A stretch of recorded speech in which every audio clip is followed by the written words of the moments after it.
কোরআন বিরোধী আইন বাস্তবায়ন করার জন্য, এই নারী নীতিমালা বাস্তবায়ন করার জন্য উনি যে প্রয়াস চালাচ্ছে, তারই বিরুদ্ধে আজকে হেফাজতে ইসলাম বাংলাদেশ আজকে তামাম বাংলাদেশের সমস্ত তৌহিদি জনতা, সমস্ত আলেম ওলামা সকলে একত্রিত হয়ে আজকে শরদ্দি উদ্যানে এই মহা সমাবেশ আয়োজন করেছে, এখানে আসছে।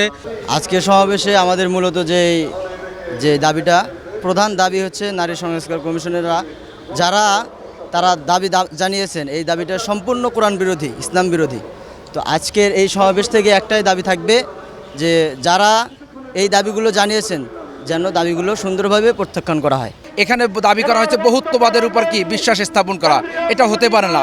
আমরা এক আল্লাহকে বিশ্বাসী, আর সেই বিশ্বাস নিয়ে আমরা ধারণ এবং লালন করে থাকি, এটাই আমাদের এখান থেকে দাবি। আমাদের মুসলমানদের ঈমান, আমল, তাহজিব, তামাদ্দুনকে একটা ধ্বংসের দিকে তারা নিয়ে যাইতেছে। এজন্য এই দেশের আপামর জনতা, ইমানদার তৌহিদি জনতা ফুঁসে উঠেছে যে মুসলমানদের জমিনে মুসলমান চিন্তা থাকতে কখনো কোরআন বিরোধী আইন করা যাবে না ইনশাআল্লাহ।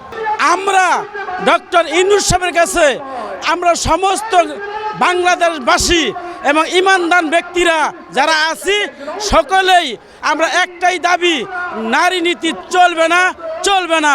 বাংলাদেশে শুধু একমাত্র ইসলামী আইনই চলবে, আর কোন আইন চলবে না।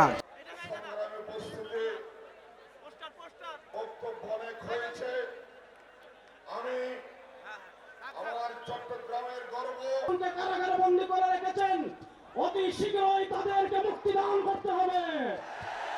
2 নম্বর অন্তর্বর্তীকালীন সরকারের কাছে গ্রহণ করেছেন 2013 সালের সাতবার গণহত্যার জন্য কেন সরকার হয়ে ধ্বংস হয়েছে।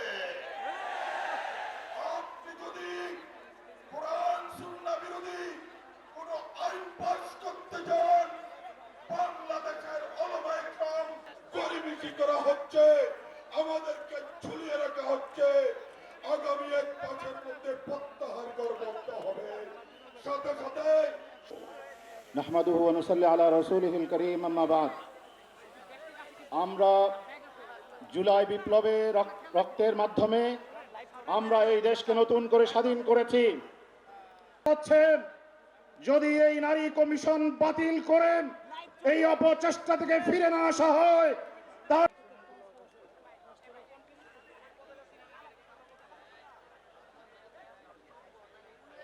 নারী সংস্কার কমিশন তারা যে প্রস্তাবগুলো করেছে, এর ম্যাক্সিমাম প্রস্তাব হলো কোরআন সুন্নাহ ও ইসলাম বিরোধী। ডক্টর ইউনূস সাহেবকে বলি, আপনি আমাদের রক্তের উপর দিয়ে বর্তমান ক্ষমতায় বসেছেন।